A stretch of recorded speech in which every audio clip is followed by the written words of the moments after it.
अस्सलाम वालेकुम नाज़रीन। हमने पिछले प्रोग्राम में वादा किया था कि मलेशिया के बारे में जो हालात हैं, प्रोग्राम 10-12 मिनट का हो गया था।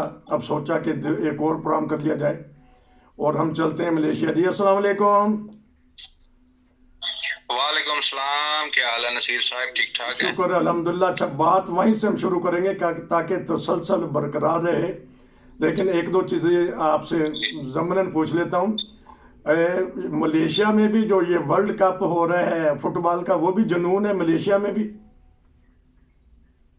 जी, मलेशिया में तो बहुत ज्यादा जुनून है। जैसे हमारे पाकिस्तान में क्रिकेट का जुनून है। हर गली मोहल्ले में लोगों ने छोटी छोटी ग्राउंडें बनाई हुई हैं, क्रिकेट खेलते हैं बच्चे भी बड़े भी। ठीक। यहाँ क्रिकेट नहीं है, लेकिन फुटबॉल का हर दूसरे मलेशियन को शौक है, हर दूसरे। अच्छा, तो बताएं जी। कि कौन से मुल्क की टीम को पसंद करते हैं और कौन से खिलाड़ी को पसंद करते हैं, और आपकी क्या किस में दिलचस्पी है?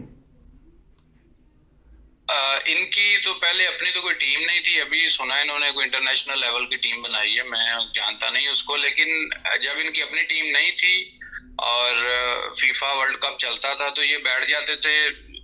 जिस तरफ भी गोल होता था ये वो उसको एंजॉय करते थे। और यहाँ पे इनकी कोई खास टारगेट नहीं होता था। अच्छा। और अगर कोई भी टीम जीत गई है तो ये उसके साथ ही सेलिब्रेट करते थे। अमल, जी क्योंकि खुशी की बात है, 30-35 साल पहले पाकिस्तान में चंद लोगों को ही पता होता था, लेकिन आजकल तो जब पाकिस्तानी नौजवान हैं, उनको पता है कि मैनचेस्टर क्या है, बुंडेसलीगा जर्मनी की क्या है, स्पेन की क्या है, इटली की क्या है। बहरहाल खुशी की बात है।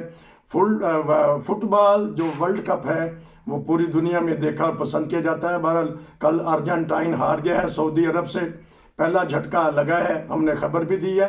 बहरहाल देखते हैं कि शुरू शुरू में ऐसा ही होता है कि जो टीमें हार जाती हैं बाद में फिर उभर के सामने आती हैं। बहरहाल आपको क्या कैसा महसूस हुआ है, मेसी की टीम हार गई है?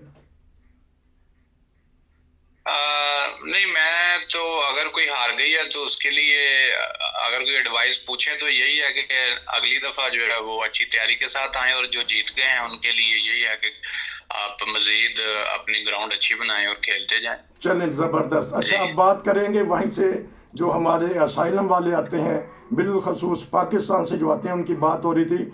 जब वो केस करवाते हैं ना उनको मेडिकल की सहूलत मिलती है, ना उनको रहाइश की सहूलत मिलती है।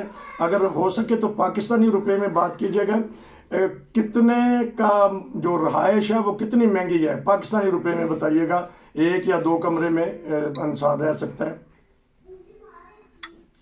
जी जी, अगर तो सिटी जो मेन सिटी है उसके अंदर हाइस ली जाए तो वो तो काफी महंगी पड़ेगी। अगर एक छोटा रूम भी लिया जाए एक या दो बंदे के लिए जी। तो वो पाकिस्तान में 40,000 तक जो है रूम मिल जाएगा। अगर थोड़ा सा बैकवर्ड पीछे एरिया में चले जाएं तो जो ज्यादा रशिंग नहीं है तो वहाँ पे पूरे का पूरा जो घर है वो आपको 40,000 45,000 पाकिस्तानी मिल जाएगा। लेकिन सहूलतें नहीं होंगी। और अगर जहाँ ज्यादा सहूलतें होंगी, ज्यादा आपको मार्केटिंग मिलेगी। और जहाँ खास तौर पे बस स्टेशन ट्रेन स्टेशन जिसके नजदीक होंगे वो यहाँ महंगी होती है। लेकिन वो 40-50 हजार तक आम बंदा भी यहाँ अफोर्ड कर लेता है। जी तो जो मलेशियन लोग हैं या कोई गैर मुल्कियों की जायदादें हैं वो देते हैं, आराम से मिल जाती है रहायश वगैरह? क्योंकि बाद लोग तो डर जाते हैं कि ये गैर मुल्की हैं, किराया कहाँ से देंगे। ये इन मसाइल पे कोई गुफ्तगू करना चाहें तो बताएं कि क्या क्या मसाइल रहायश के बारे में वहाँ होते हैं। यहाँ रहाइश का कोई मसला नहीं है। रूम आपको मिल जाते हैं अवेलेबल।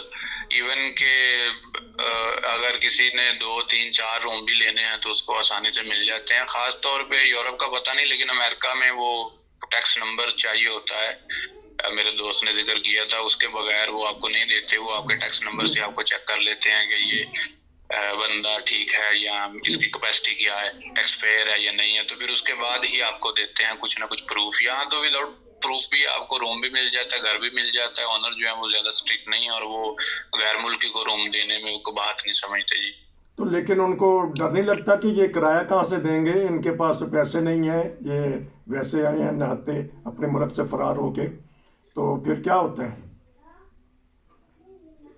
नहीं, उसमें ये है कि ज्यादातर अक्सर जो घर लिए होते हैं वो रिस्पॉन्सिबिलिटी के साथ अपना, क्योंकि 1+1 डिपॉजिट या समटाइम 2+1 डिपॉजिट दिया होता है, तो अगर कोई किराया ना दे तो उसका डिपॉजिट काट लेते हैं और उसको किक आउट कर देते हैं। वो उनके लिए मसला नहीं होता, वो 1 या 2 महीने का डिपॉजिट पहले ही रख लेते हैं और अगर कोई तंग करे तो उसको वार्निंग दे के फिर बाद में मूव आउट कर देते हैं। जी, तो गवर्नमेंट कहीं ना कहीं तो कोई ऐसा अदारा होगा, कोई एनजीओ होगी, या जो चलते हैं बाद दफ़ा खैराती इदारे, कहीं ना कहीं तो मदद करते होंगे इन गैर मुल्कियों के जो लूटे पुटे अपने मुल्क से आते हैं यहाँ। जी, यहाँ पे एनजीओज हैं छोटी छोटी, कुछ चर्च की तरफ से हैं, कुछ वो अपने पर्सनल एनजीओज हैं, कुछ वैसे 10-20 बंदों का ग्रुप है। वो पैसे इकट्ठे करके तो सामान खरीद लेते हैं, चावल, घी, मैगी, अंडे, ऑयल, ये चीजें फिर वो पर फैमिली के हिसाब से दे देते हैं। 10, 15, 20, 50 फैमिली जितनी फैसिलिटेट कर सकें उस हिसाब से फिर वो हर एवरी वीक या एवरी मंथ या महीने में 2 दफा वो उनको सामान दे देते हैं। लेकिन यहाँ तो 2-2.5 लाख रिफ्यूजी है, तो ये 15, 20, 50 फैमिलियों से बात नहीं बनती। अपनी मदद आपके तहत यहाँ लोग छोटा छोटा करते रहते हैं, वो जितना दे सकते हैं, कोई कपड़े दे देते हैं, कोई खाने का सामान दे देते हैं। ये कोरोना में जब रहायशों के मसले बने हुए थे, मकान मालिक तंग कर रहे थे, क्योंकि कोरोना था, लॉकडाउन था, काम था नहीं, रेफ्यूजीज के लिए तो सख्ती थी, मकान मालिक को किराया भी नहीं दे सकते, तो फिर कुछ एनजीओज ने किराए भी, सारे तो नहीं लेकिन जितनी उनका वो था कि इतना हम दे सकते हैं, उस हिसाब से परसेंटेज उन्होंने निकाल के दे दिए थे। नाज़रीन, लेकिन प्रॉपर एक वे नहीं है, कुछ ना कुछ हो जाता है। जी, हम छोटी छोटी बातें भी पता करें। ये तो आपने बता दी रहाइश के बारे में।